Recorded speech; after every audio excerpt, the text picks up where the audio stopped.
Yo, Chico, you know what you look like? You look like an Boxing Award winner. Yeah. Hey, you're on your way to getting some gold. Yeah.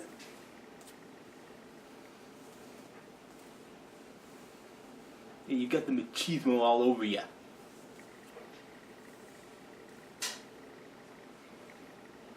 Oh, hello there. For those of you who don't know who I am the Naboxed Award-winning Naboxed. And when you're a Naboxed Award winner, you gotta try to look your best all the time. So, it's about time I got myself a mirror to make sure I'm at my best all the time.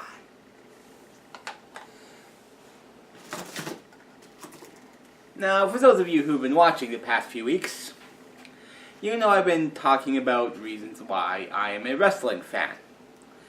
And the product for me, especially WWE, has not been that enticing for me, so I've gone back to a lot of the DVDs that I've picked up over the years, about most of which were either when I was a kid or a teenager or early 20s at the latest. So this particular one that I went back and watched pertaining to today was the Living on a Razor's Edge, the Scott Hall story. And man, it's like going back and watching this is it was something. So you see about the shit that he had went through, which I'll discuss a little bit later in the video. But the main point is why I'm a wrestling fan. And I think back to watching his bit. I started paying attention more regularly around 1993 when Monday Night Raw started, and the first Monday Night Raw was when he put over the 1-2-3 Kid, and that was actually the start of his face turn, because he had been a heel up to that point. And it was one of those things where he just didn't want to do a regular run-in to save somebody. The storyline here was one of those really organic ones where the underdog wins, and this when Razor Ramon was a favorite, and then the 1-2-3 Kid pulls off the upset, and everyone's really bugging him about how this 120-pound kid who was this kid who was 120 pounds soaking wet, pinned him into the middle of the ring clean, and he gets fed up, and he just turns on the heels and becomes a baby face. And when I think back to some of the classics, like his ladder match against Shawn Michaels, other matches that I remember throughout the years of his was losing the Intercontinental Championship to Diesel, the Crybaby match against 1-2-3 Kid that happened a couple years later, but this time the roles were reversed from Raw in 93. This time the Crybaby match was something like 95, 96, where this time it was the Kid who was a heel and Ramon was a babyface, and if you lost the match you had to wear a diaper, and Ramon knocked him out with 2 razor's edges. And I just remember I still have the picture, the mental picture of Ramon putting the diaper on the 1-2-3 Kid and the baby powder.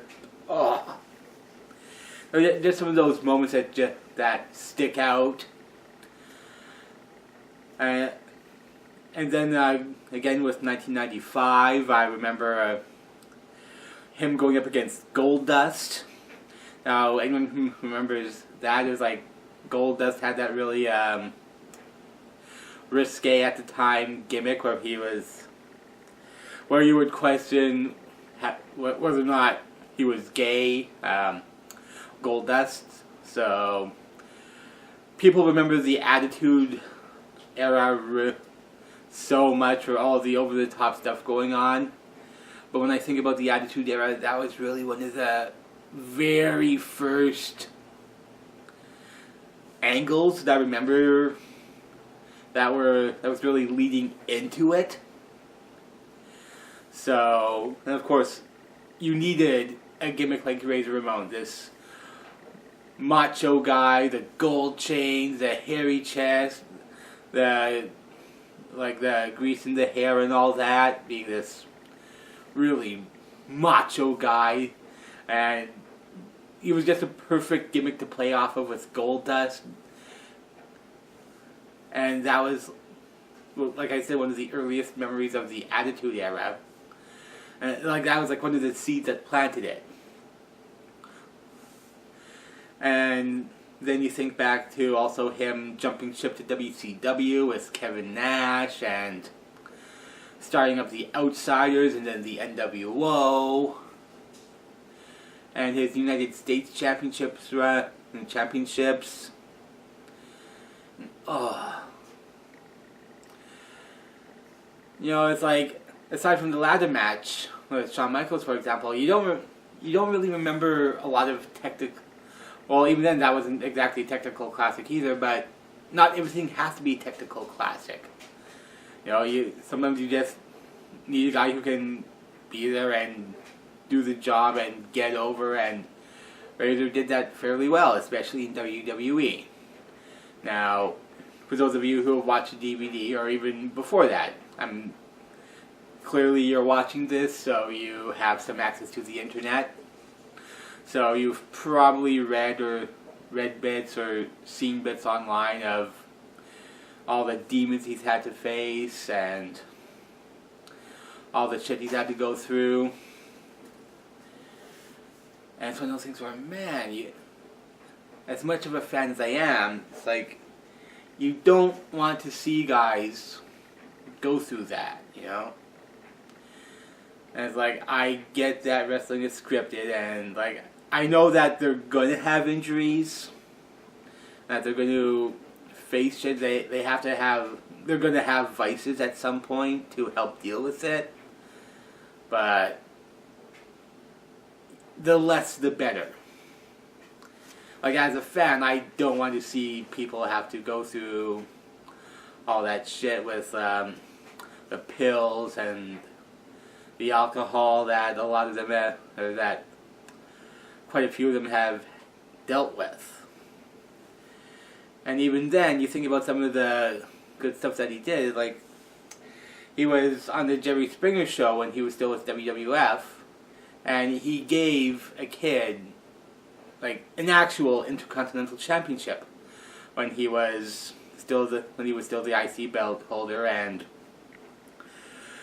they were trying Springer's show. That episode was trying to draw attention to something like AIDS, and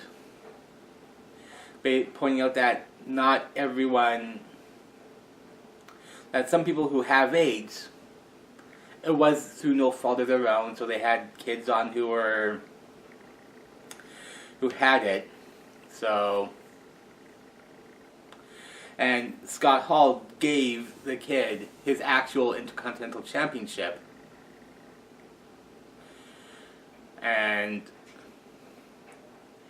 how do you not respect that? You can talk about publicity or PR or whatever, and at the end of the day, he doesn't have to do that. It's technically those are property of the company, you know. So for him to be able to essentially have the balls to risk his job for doing something like that, that takes guts, and it's one of those things where you have a lot more respect for the guy.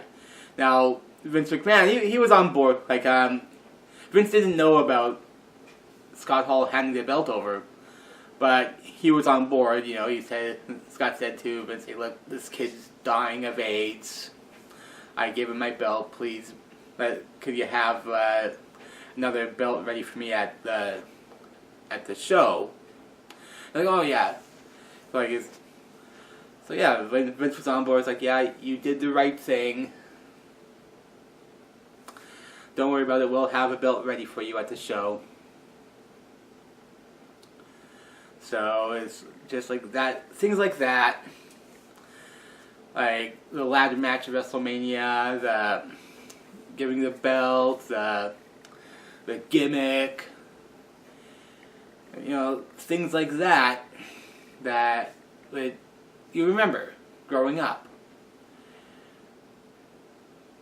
And these are the sort of things that, it's not one specific thing that makes me a wrestling fan.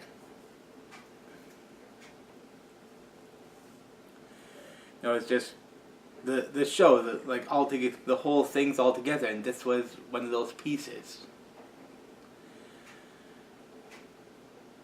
So, I honestly don't know what else to say. Ladies and gentlemen, Razor Ramon, Scott Hall, one of the reasons why I am a wrestling fan. Thank you for watching. See you next time. The Boxing Award winner!